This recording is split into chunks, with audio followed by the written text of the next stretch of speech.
Okay, first of all, the rumors are true. I do have bangs now, and I just can't get over the fact that they look like little mustache for my forehead, but I have definitely fallen victim to this spring urge of doing something different with my hair, as I think a lot of us do when seasons change. But anyway, welcome to a new episode of my knitting podcast. It's going to be the first one I'm doing this spring, and I'm super excited to share all of the projects I've been working on in February and in the beginning of March, as well as just in general discuss my spring knitting plans. Please grab a drink, grab your knitting or crafting project, and let's get started. And if you haven't subscribed, please consider subscribing so you don't miss my future videos.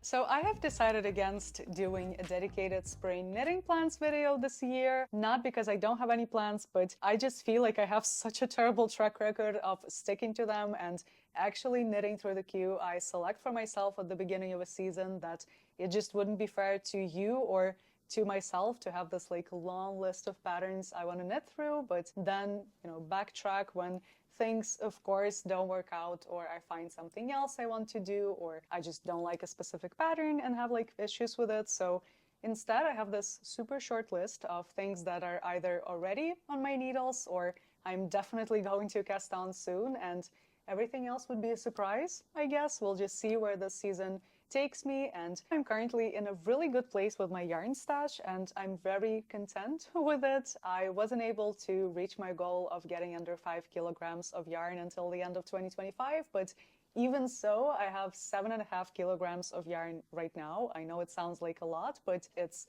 a very different yarn stash compared to what it was a year ago. I have destashed a lot of things. I basically went through almost every individual quantity and ball of yarn and have been really honest with myself whether it's something I would like to work with, whether the quantity is manageable in terms of me being able to use it without having to buy more yarn to make it work. And my yarn preferences have changed a lot during the past year, and I have tried many different yarn brands I haven't worked with before, and a lot of nicer quality yarns, which I, of course, obviously enjoyed knitting with. And I'm not saying this because I feel like every knitter should at some point switch to only using high quality or like premium yarns. I acknowledge that if I didn't have a YouTube channel, I would not have been able to access some of the yarns I'm knitting with right now. But even so, I feel like now I'm at a point where I can try and go for quality over quantity. And even if it means that I will be spending the same amount of money on yarn, but have less projects on my needles and less yarn in my stash, it's still going to be worth it, because I, for example, almost never buy new clothes. I only buy things like jeans and underwear, and everything else I'm either wearing things I already own or something I have knit for myself, or very rarely like sewn for myself. And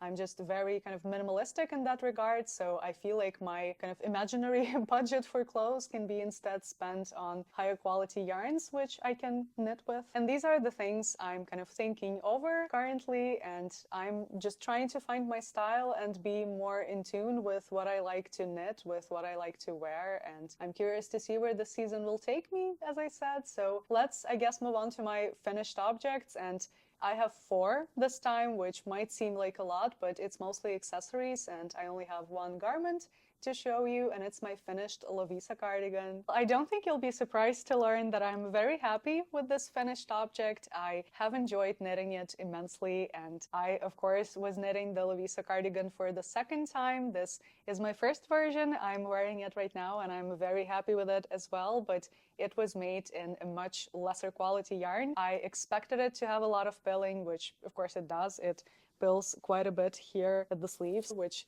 doesn't really like deter me from wearing it all the time, but I really wanted to make another version of this cardigan in a much more high quality and durable yarn, because the pattern itself is great. It's a great choice for a basic stockinette cardigan that is not too boring. It has this really nice shoulder construction, which is, in my opinion, really flattering and fits really well. So this second version is something I'm much happier with compared to this one, and I have already worn it a couple of times. I finished this a week ago, and it's everything I wanted it to be. It's much more roomy than my first Lovisa cardigan, much softer, and this color is also a really nice dark basic, so I think it will fit in my wardrobe quite nicely. I'm also about to yet again rave about this yarn combo I used. This is a perfect example of what I was talking about before, so a higher quality combo which might cost a little bit more than if I used a more budget-friendly yarn, but I think it will really hold up over time. And this is, of course, BC Garn's Loch Lomond, one of my favorite yarns, which I mentioned like a million times before, but for good reason, because it's extremely soft, really plush, isn't itchy in any way, is really warm and super lightweight. On its own, it can be used as a sport weight yarn, and if you pair it with a silk mohair like I did here, this is of course Isager silk mohair, which is also like the softest silk mohair I've ever used to date. But anyway, if you pair it with a silk mohair, it will give you a really versatile like worsted weight. So I don't know, I just really recommend this combo, and I have worked with Isager silk mohair for the first time in this project, and I obviously understand why it's a favorite. As I said last time, I heard that Ito silk mohair is even better. In my experience, another one which is like just as good is Premia from Lamana, but it's a little bit different, and I have a finished object using that silk mohair, which I will talk about in a second, and I'm going to kind of compare how they differ. But when it comes to this particular combo, no complaints. It was an absolute delight to work with, and I'm really happy that my friend Alona from Knitting Your Life has introduced me to this tweed a year ago. And there is also a version of basically the same yarn also from BC Garn, but with less tweedy bits. It's called Simila Melange, so it's not maybe the best in terms of color selection, but you will not be disappointed. So this first Lovisa cardigan has much less positive ease and is much more fitted than the pattern intends for, and it's because I was afraid at the time that I would run out of yarn, which I didn't, so I could have made it the exact size I wanted, but I didn't know at the time, so I've made a couple of simple modifications to make sure I don't run out of yarn without like really sacrificing the length and like the general fit of the garment. So I made the sleeves a little bit more tapered, and I just split for body and sleeves a little bit sooner than the pattern asked for. So in the end, I really like how it fits me, except the fact that it doesn't really button up properly. It looks like it's a little bit too small, and I feel like I'm just hulking out of it. Sometimes it just opens up randomly, so I wear it like this, and I'm again really happy with how it looks. But for my second version, I really wanted it to be more slouchy, more relaxed, while still being able to close it up all the way. And basically what I did is I changed my gauge. I just increased my gauge by 1 stitch, so my gauge is 1 stitch smaller than the pattern intends for, and I've also knit this on 5mm needles as opposed to 4.5 proposed in the pattern. But I was still knitting a size 2, so my stitch count is basically the same as the pattern asks for this size, except for the sleeves, which are straight in the pattern, but I instead tapered mine slightly. I did 2 stitch decreases every like 14th or 13th round. I'm not really sure, I don't remember, but anyway, I just made a slight tapered line here, and also I did it to save on yarn because I was also not sure I will have enough, and as you can see, I have plenty yarn left over, but I didn't know at the time. I'm always kind of overestimating how much yarn I would use, and here it's so surprising how lightweight this garment is. It still used very little yarn. So I used 270 grams of the Loch Lomond yarn, which is about 5.5 skeins, and for the silk mohair it took me 4 balls of yarn and 5 grams of the 5th ball, which was really annoying, but nothing I could do. I had to finish the button band. And going back to the modifications, I did make a slight modification to the button band. I usually try to do that when I knit cardigans. I added this line of single crochets to make the button band a little bit more sturdy, and I also did the same thing here at the neckline. So I just cast off in a regular long tail cast off, and then went around the edge with a crochet hook. I try to not follow instructions for like the Italian bind off here at the button band because I feel like it would flute over time, and it's really hard to find the balance between making it too tight or too kind of loose and fluty. So I instead just cinch it in with a crochet hook, and I highly recommend you try it as well. And the other modification I did is that I added some short rows here at the bottom of the back before I started the ribbing, just to make it a little bit longer than the front. I don't think it was more than like, I don't know, 4 rows of German short rows, but I think it was worth it because I find that on this version it rides up a little bit at the back. Other than that, I just followed the pattern's directions. I again really love the shoulders here. I think it's a really interesting variation of the contiguous sleeve construction and a nice detour from a more standard drop shoulder. So again, highly recommend it. Okay, I'm really starting to freak out now. I had to stop filming yesterday because I suddenly got this ass-shattering migraine, and I have no idea what caused it. I really hope that it doesn't come back today, but the thing is, tomorrow evening I'm leaving on a trip to Germany and I still haven't packed my bags. I still haven't finished the sweater I'm taking with me on the trip, and it's just too much. So I really hope I don't sound too stressed. I will try to calm down and get through this, but I don't feel bonita, okay? I might look bonita, but I don't feel bonita. Anyway, I have 3 accessory projects I would like to talk about, and 2 of them I'm really happy with, but the third one flopped so badly that I still don't know what happened, but we'll get into that. And the first project I would like to show you is my finished Flora scarf. So this is actually my second Flora scarf. I knit my first one in October, and just as with the Lovisa cardigan, I liked the pattern so much I just couldn't resist casting it on again, and I started knitting the second version in December, but it basically became a UFO pretty quickly. I think during winter I only managed to finish like less than half of this scarf, and I just didn't find it to be enjoyable to work on in really dark winter days where sometimes, of course, we had the electricity turned off. So I just kind of parked it for the winter, and once the seasons changed and the sun came out, I basically flew through it in a couple of days and I really enjoyed it. Just as my first version, the second one is not actually a representation of the Flora pattern itself, because I have knit this on a smaller gauge and in a thinner yarn, but I also had to accommodate my new stitch count and gauge to make sure that the scarf isn't like too small and too short and unwearable. So I transferred the pattern into stitch fiddle and then kind of free-handed the continuation of the pattern to include my larger stitch count, and then I did the same thing with the decreases. It took me some time to figure it out, but it was worth it, because when I tried to, on my first Flora scarf, to do it kind of intuitively,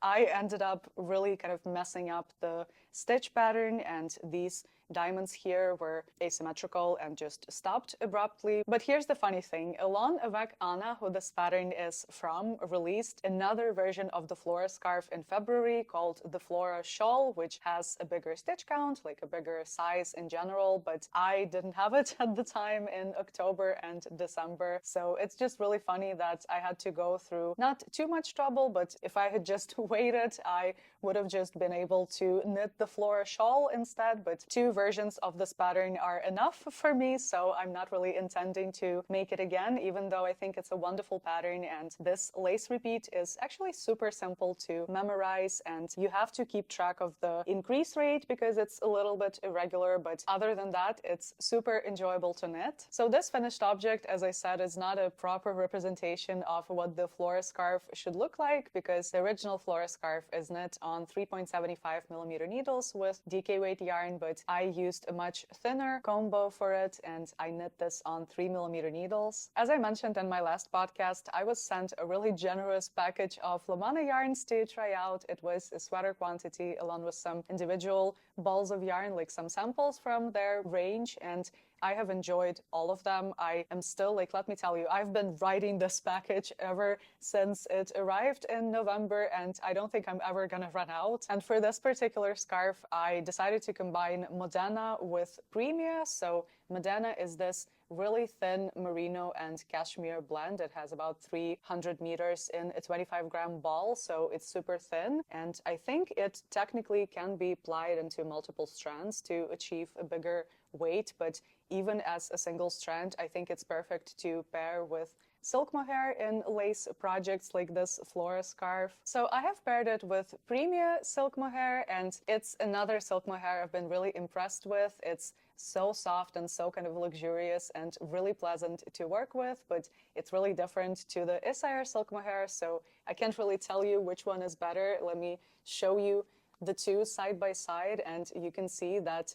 the Isager silk mohair has a lot more fluff in it, and the halo is much more prominent compared to this one. But this silk mohair has a lot more silk content. I think it's like 40% of silk, so it has this beautiful luster to it compared to this one, which is more kind of matte. But I'm not sure, maybe different colorways have a different kind of strand of silk, I mean in terms of color, so it might be also really like lustery, but I'm not sure. I've only tried this colorway so far, but this one is also really soft. I really, really like it, and I'm currently knitting a project using 2 strands of the silk mohair held together, and I'm really enjoying it, and I have like zero hesitation to wear it against my skin when it's finished. It's really hard to choose between these 2 silk mohairs, and I think to make my final decision about which silk mohair is the best, I do need to try Ito, because as I said, I've heard a lot of good things about it, and I'm really intrigued to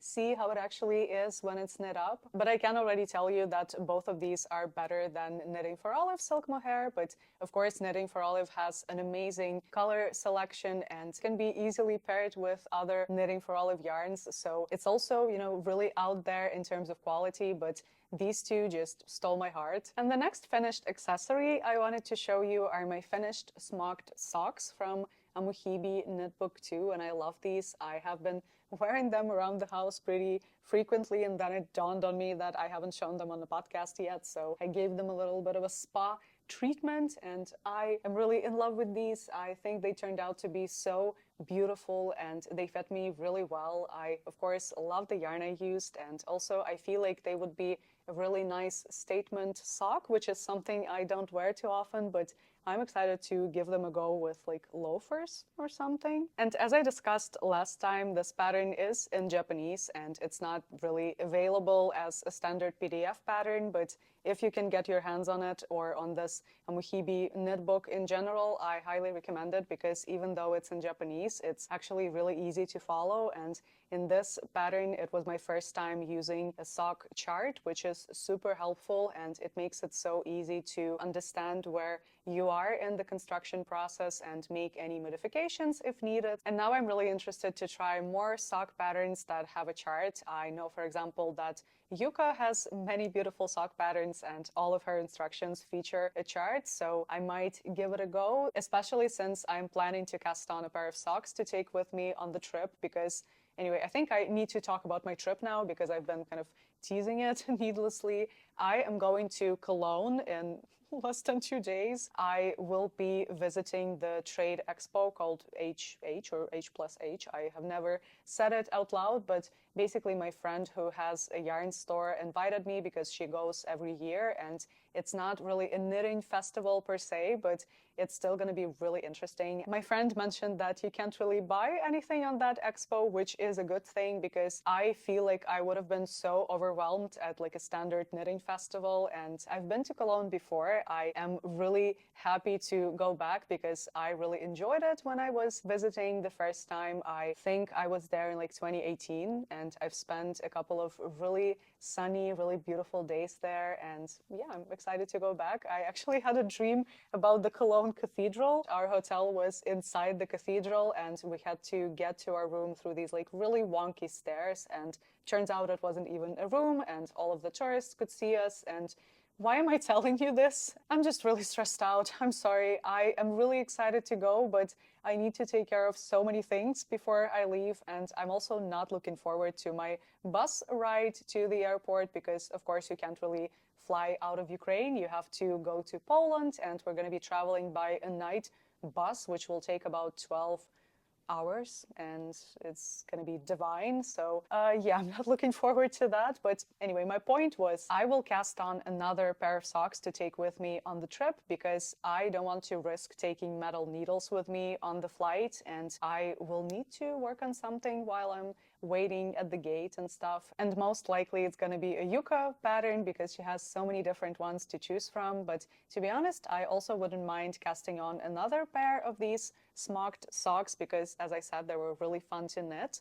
I made them on 2.5mm needles using Mondim, which is my favorite non-superwash sock yarn, and I used 75 grams of this yarn, so I have some left over, but I need to be really careful with it and don't forget that it's not superwash because I had a bit of a disaster with one of my sock projects. I used the Mondim yarn as like a border and I forgot about it, threw them in the wash because the sock itself was knit using just a standard hand-dyed superwash sock yarn, and they came out really scrunched here at the top, and I tried to stretch them out, but I think I will have to rip out the border and redo them again, and hopefully I will not forget to hand wash them next time. But it's kind of the only downside to the Mondim yarn, but the actual experience of wearing it is really nice. It's really soft without being like, the only word I can think of is soapy. That's kind of the feeling I get when wearing superwash socks, but of course it's not an issue with Mondim. But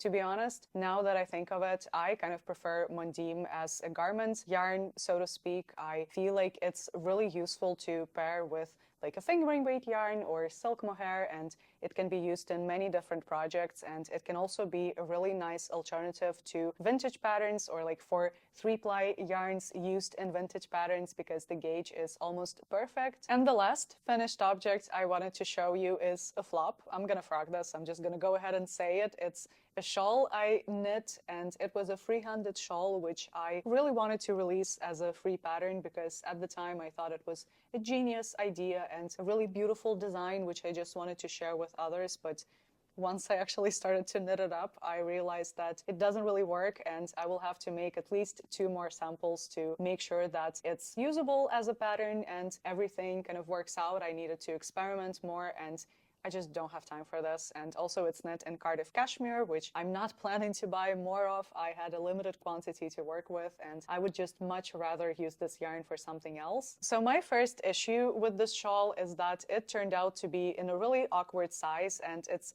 neither here nor there. It's a little bit too small to be used as a regular shawl. It doesn't keep me that warm, but when I try to tie it, it's too bulky here, and also the triangular tip really kind of rides up at my back, so it's just not something I'm going to be reaching for. I basically wanted to make this really textured edge instead of the regular I-cord or like slip stitch edge that is usually used on shawls like this. I did this kind of mock cable, or not a mock cable, but just a 2-stitch cable. The thing is, on one side it looks almost like an I-cord, you can't really see the texture, but on the other side it looks really wavy and scalloped, and it's just because of the nature of the angle in which you do the cable. And also at the center I also tried to do these beautiful cables, but they ended up being way too open, and these kind of increases are really stretched out, especially on this side, and it just doesn't look good. So I would much rather frog this and reuse this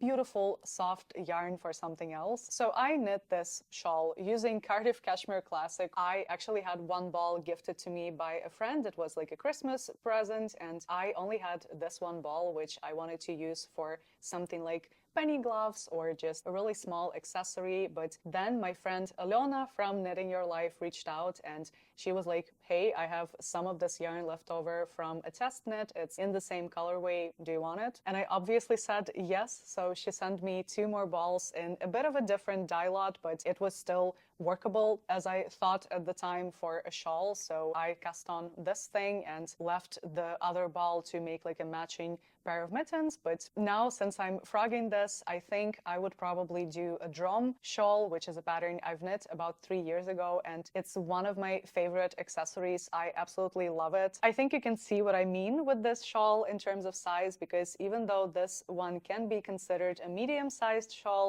the wingspan itself is much wider and it's really easy to tie around my neck. It's really comfortable to wear, and I also sometimes wear it as a headscarf. And again, the dimensions are perfect, so I feel like I need to aim for this size at least or bigger when I make triangular shawls like this. Or if I am making them smaller, I need to at least go for a size and like angle the same as with this Flora scarf, which is knit tip to tip, and it's much wider, even though it's almost the same size as that cashmere scarf, but because the wingspan is like longer or wider, it's also much easier to tie around my neck. But that cashmere scarf probably wasn't a useless project, because I have learned some things about my like knitting preferences when it comes to shawls. And again, I want to thank Alona for rescuing me with this yarn, because it was really hard to find this particular shade here in our Ukrainian stores. Now I have 75 grams of this yarn to knit whatever shawl I choose, and it's really exciting. And before we move on to works in progress, I actually have one more like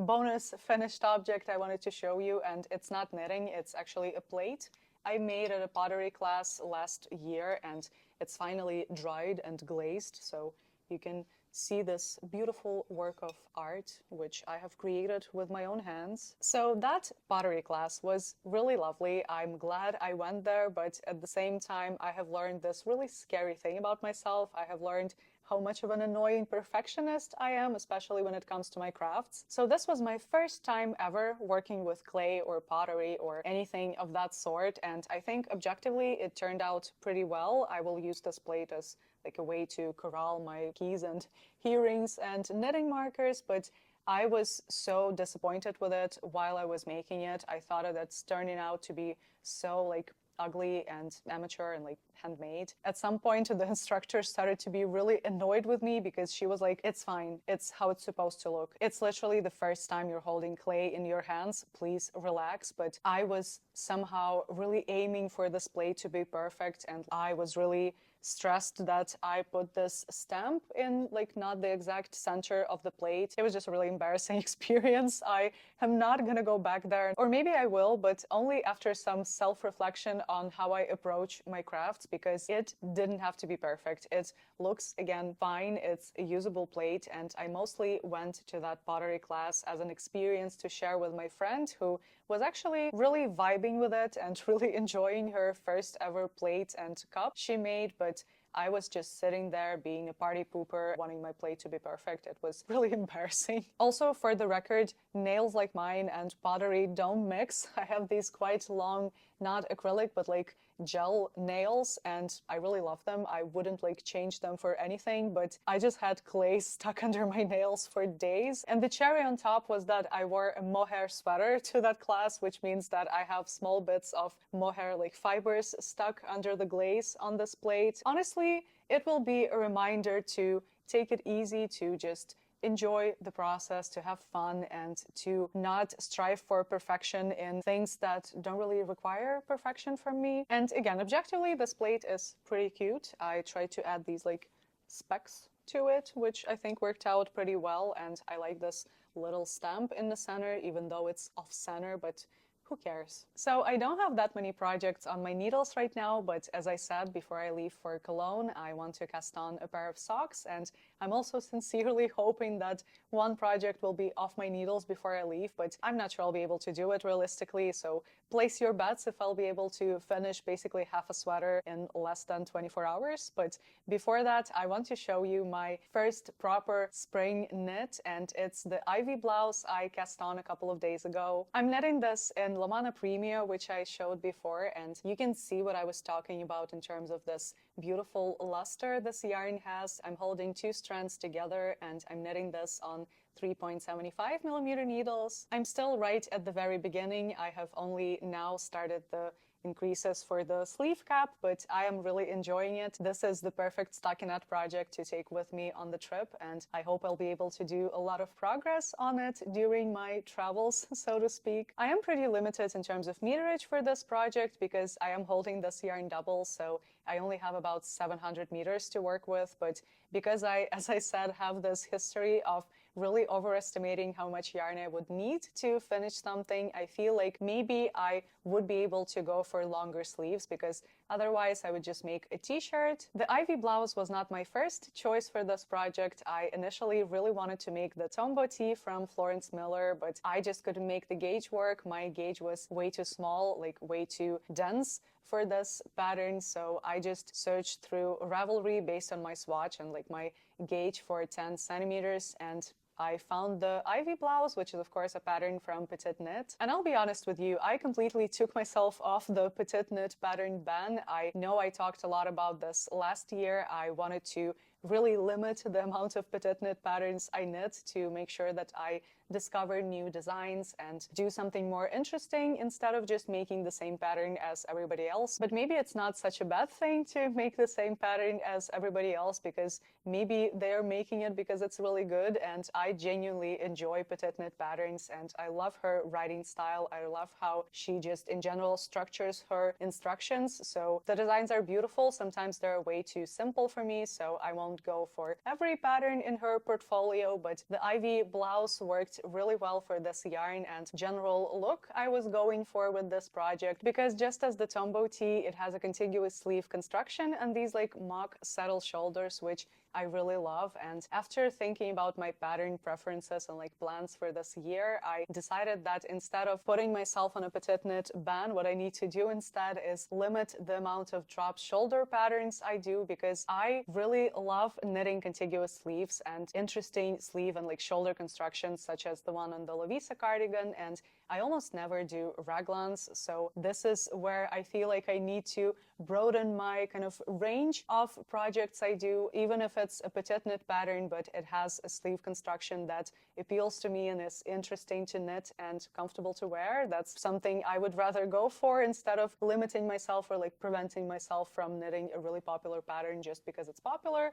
I hope it makes sense. At this stage, I don't have much to say about the knit itself because I have only just started, but I am enjoying working with this yarn, and right now I'm curious to see if I'll be able to have long sleeves on it or if I would have to go for shorter sleeves and make it sort of into a t-shirt. I'm excited to see how it's going to turn out, but the other project I would like to talk about is something I have a lot to say about, and I kind of teased it in the previous episode, and it's my Upstream sweater. So here's the thing. The Upstream sweater is a pattern from Rose Knitwear, and it's only currently available as part of her book, which, if I'm not mistaken, is just called Knit. I have bought that book last year with the intention of making this pattern because I absolutely fell in love with the design, and then I started to make it this January, and it's the most confusing pattern I've ever knit with. I think the best way to describe the experience of trying to read through this pattern and understand the instructions is imagine you're entering your email and password with like a TV remote. It's just so confusing and like needlessly complicated. I have not enjoyed it one bit. I have basically nothing good to say about this pattern, and I'm not trying to be mean. I'm sure that she put so much effort into her design. She's definitely more knowledgeable and more talented when it comes to knitting than I am, but I just abandoned the pattern at some point because the instructions were impossible to decipher, which I guess is kind of on me because everybody's preferences are different when it comes to pattern writing styles, but I had a couple of comments from my viewers last time that they also found this pattern very confusing. I do understand that at the end of the day it's all subjective, but I also have a very specific technical gripe with this pattern when it comes to the short row shaping to raise the back of the neck, and I'm sorry, I think it's done really badly here. And this is a really bold claim, I know, so I'll try my best to explain why I think that, and please feel free to correct me if you know more about short row shaping than me, but basically the way I'm used to doing short row shaping to raise the back of the neck will give me a really specific shape on the needles at the end, and I conveniently drew it out for you so I can explain it better, so I hope you enjoy my beautiful illustration, and basically you knit the ribbing and then you start adding short rows back and forth to kind of catch a little bit of the sleeve and then a little bit of the front, and the front almost stays the same. Maybe I drew it too dramatically in terms of how little fabric you create at the front, and you have this really prominent trapezoid at the back when you're done and this kind of angular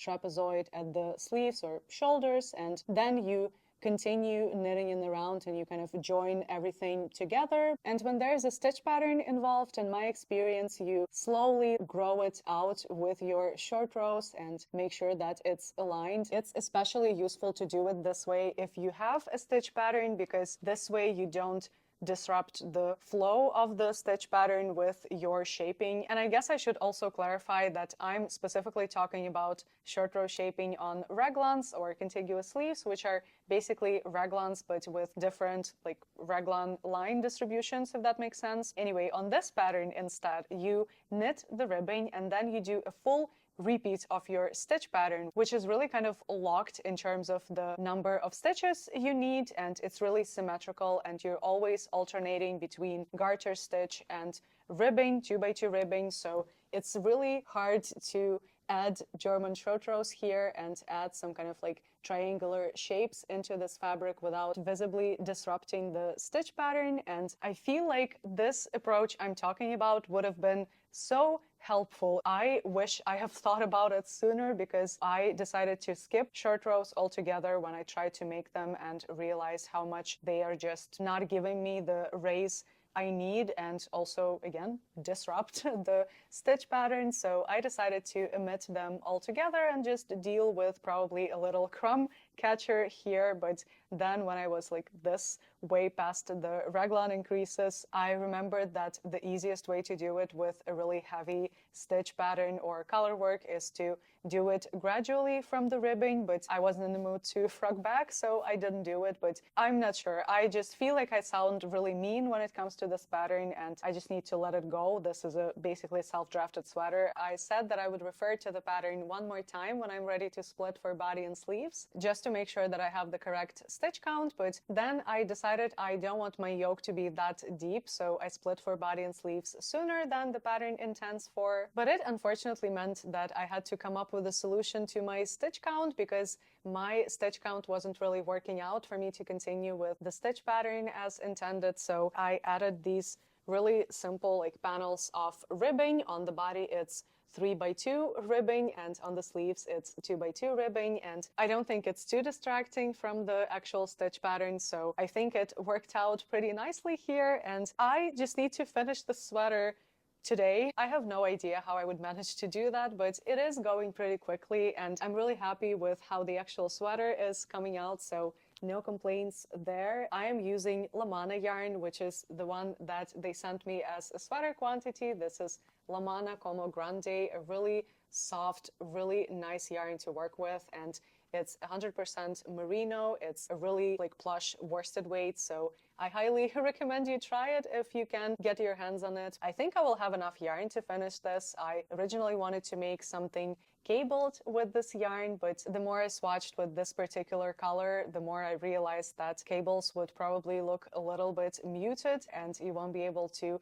appreciate them on the finished object. So this more textured and like bulky stitch pattern is much better for this particular shade, and I really love this sweater. I really hope that I'll be able to finish it before I have to leave, because I contemplated not blocking it before I go, so just trying to finish it before my trip but not blocking it. But this stitch pattern will really benefit with blocking, because it's basically ribbing, and right now it kind of looks like it doesn't have any positive ease on me, and I'm sure that once it's blocked it will open up and like grow. And one more work in progress I'd like to talk about is a very special project which I'm so happy I finally started. It's my Botanica Flowers from Midori Hirose. First of all, I want to thank my viewer Denise, who has gifted me this pattern last year, and it has been lingering in my queue, mostly in my like mental little cue because I always wanted to start it, but this pattern, which is more like a book, to be honest, does have a bit of a learning curve. So before you start knitting the actual flowers, you need to really read through the pages and realize the kind of order of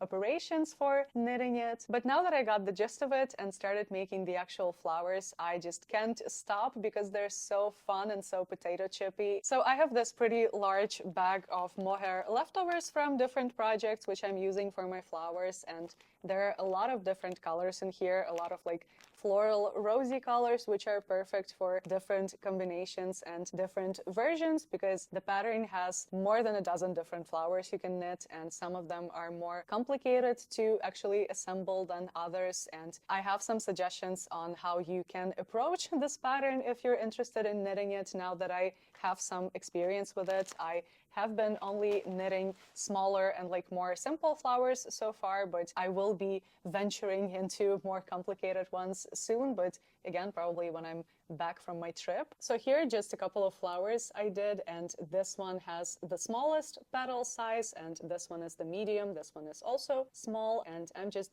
experimenting so far, trying to see which color combo and which like yarn combo I like, but I'm intending to only make these with silk mohair leftovers. This one is particularly interesting because it's this really variegated hand-dyed mohair, which I didn't use in a project I intended it for because it looked way too kind of kitschy and colorful for me, but for these petals I think it works perfectly. Also, the petals themselves are quite easy to knit. You might have to refer to the pattern at the beginning and put all the markers the pattern tells you to put, but after a while you really memorize the repeat, which mostly consists of a German short rows, and it's really easy to just mindlessly knit the flowers. I think at this point it takes me about an hour to finish this pretty simple flower version, and when I move on to more complicated ones it might take longer, but also the effect would be a lot more intricate, so I think it's going to be worth it. And the only problem with this pattern is the amount of ends you need to weave in, because these flowers I'm showing you have the ends already weaved in, so they look, you know, really completed and polished, but this is what it looks like when you actually just finish the flower. I even have less ends than I was supposed to because I did some like color changes for this particular instruction, but it's usually about 10, 12, 14 ends for each flower, and it of course increases the more petals you do because you always are changing your color and cutting yarn in some places. If you're not into weaving in ends, this pattern is probably not for you, but other than that I really recommend it. It just makes me so happy to see these flowers come together, and my intention and vision is to make, I don't know, about 100 of them and have them be on either a jumper or maybe a vest or a skirt, whatever. I just want to make a garment that is like full, really packed with these flowers, and I think it's gonna look really beautiful, but will be probably pretty useless in terms of the outfits I could wear it with, but I just want to have it as my like artistic project and a really fun way to use up leftovers over time. Rula, could you please tell us, do you like your new flower hat?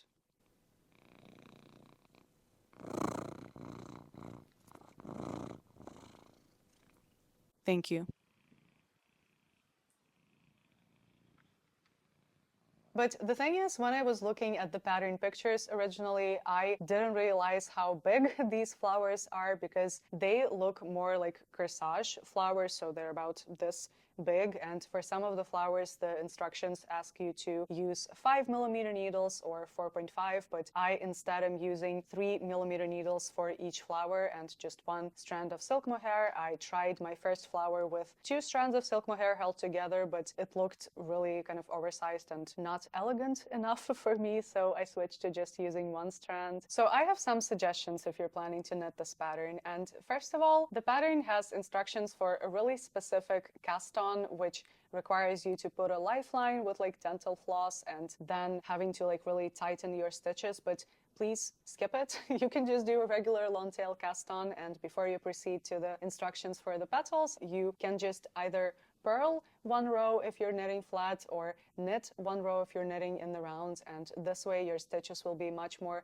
manageable, and honestly the border will look just fine. It will not really distract from the flower. It would not be too bulky, so please don't waste your time. There will be enough fiddly steps in the flowers themselves, so please don't burden yourself with a really fiddly cast on as well. And when you're just starting out, I would suggest you go to page 11, cast on 19 stitches, follow the instructions for the smallest petal, and then additional decrease rows on page 16, and then cast off instructions on page 19. And once you make about 5 flower petals, you will be able to cast them off together. So follow the cast off instructions after you finish about 5 petals, and you'll have your flower. It's going to be beautiful and will probably inspire you to make more at that point. So have fun, and I'm having a lot of fun with this. I'm not sure how long it's going to take me to finish more than like 10 or like a dozen flowers, but we'll see. Probably I will make one every day or something until I get bored of it, but I don't think I will, because as I said, I've only tried basically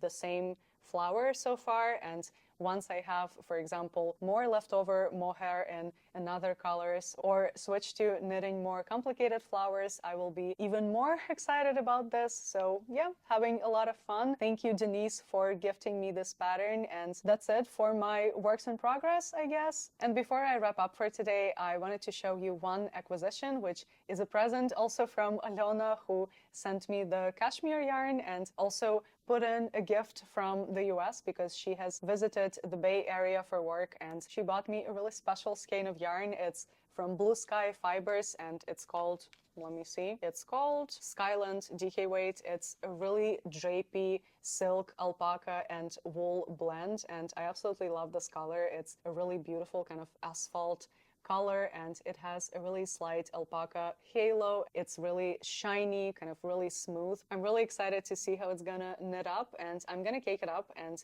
use probably for the Rika scarf, which is a pattern I knit last year, and I love my Rika scarf. I wear it all the time. I think I will have enough yarn. There's 100 grams in here and 192 meters, or 210 yards, because of course this is an American yarn. But also I have to admit that if Rika scarf doesn't work for some reason, I will probably just make another Sophie scarf and call it a day, because at the end of the day I just want to have this beautiful yarn shining in a project, and it doesn't really matter which scarf I do as long as it's a scarf. So we'll see. Another yarn I'm really excited to work with this season is something I already had in my stash. I bought it in August with the intention to use either in spring or in the summer, and it's cotton merino from Knitting for Olive in the shade Dark Cognac, and I have 3 balls of this, so 750 meters, which should be enough for a lightweight top or a t-shirt. But I swatched with it, and the more I swatched, the more I realized that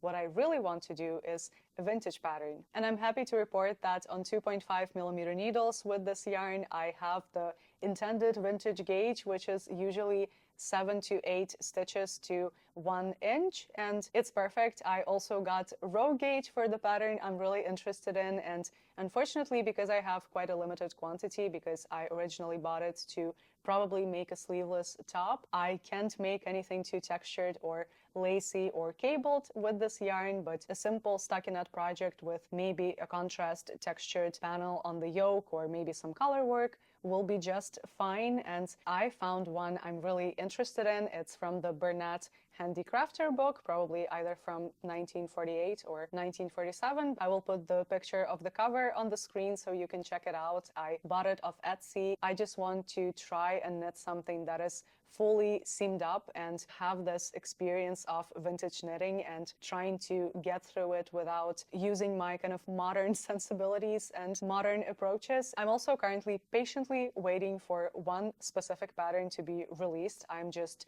sitting here waiting for it to come out, and it's the Saga sweater from Petite Knit. She has been teasing it on her Instagram, and as far as I understand, it's already test knitted and it's gonna be released really soon. I don't know the exact date, but I'm really hopeful it's gonna be sometime this month, and it's just so beautiful. It's mostly knit in reverse stockinette with beautiful large trellis cables, and I think it's going to be great either for Sadness Garn Atlas, which is what she is using for her sample, or Como Grande from Lamana, and I'm definitely going to make it. I will cast it on the day it comes out if I have the yarn at that point. I just fell in love with that pattern. And the other thing I'm patiently waiting for is not knitting related. I think this proves that I've been living under a rock, but a couple of days ago I accidentally found out that one of my favorite favorite feel-good books is being adapted into a movie, and it's the project Hail Mary by Andy Weir, and I just love this book. I don't know, it's kind of silly. It's maybe not the best sci-fi book you've ever read, but